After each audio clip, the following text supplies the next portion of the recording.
this right here. This is what I like about Barcelona. Seeing so many different things, so many different views, so many different people, and there's one culture, but there's a lot of cultures.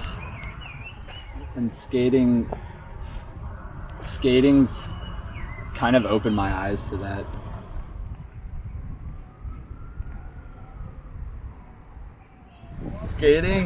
Skating came to Barcelona in around like 1973, I think, and because a man moved from South America to Barcelona to open the first skate shop, and it was like it just entered the city, so not many people did it. But then between 1978 and 1981, it really started booming. It got a lot more attention. People started realizing how good Barcelona was for skating.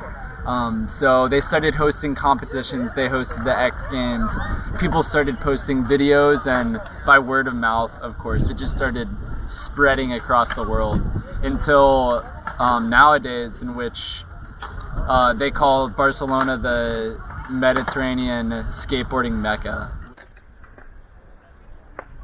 So the government started building these skate parks for the skaters to try and draw them off the streets, but a lot of the skaters kind of ignored the skate parks because they love skating on the streets so much, and the streets are so good for skating here because you can be more creative and whatnot.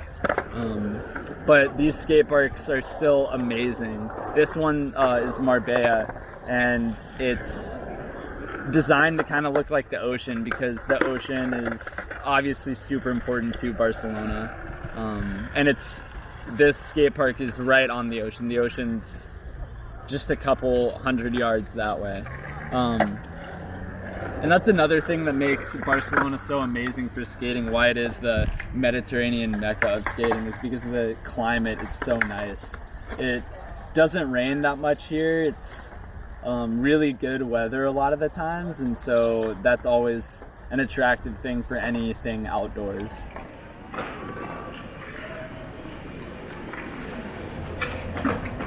So the Makba is amazing, and it's amazing for skating because this ground is so good to pop off of. It's really good surface, except everyone here is really good. So whenever I come here, I feel very bad in every way.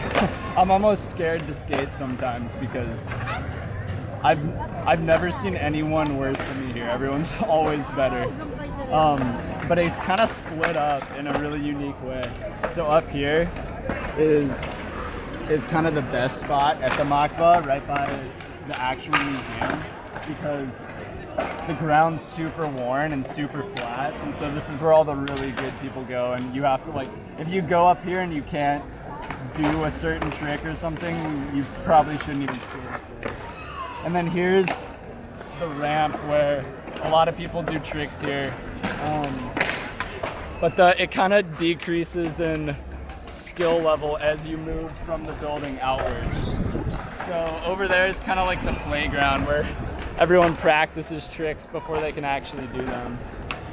But yeah, the main division is like, these are the really good guys, and then these are the really good guys but not as good as these guys.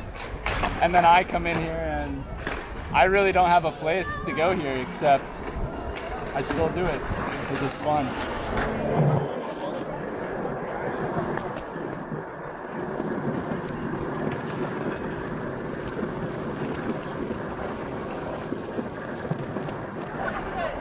No one ever lands a trick their first time.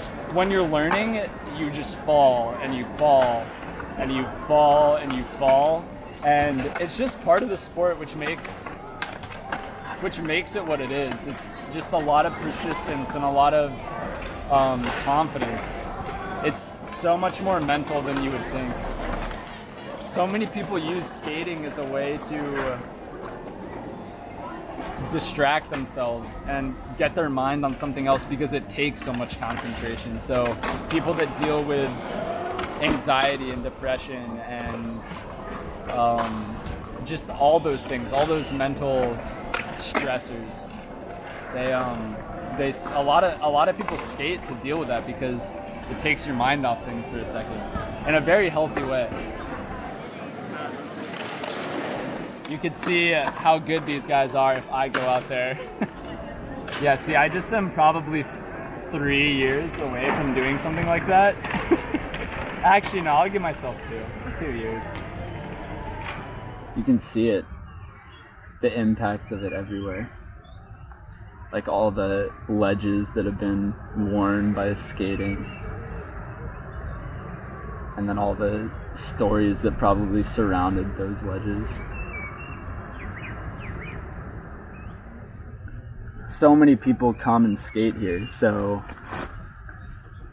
it just kind of has developed into this thing that identifies Barcelona in such a beautiful way. It is an art of the city.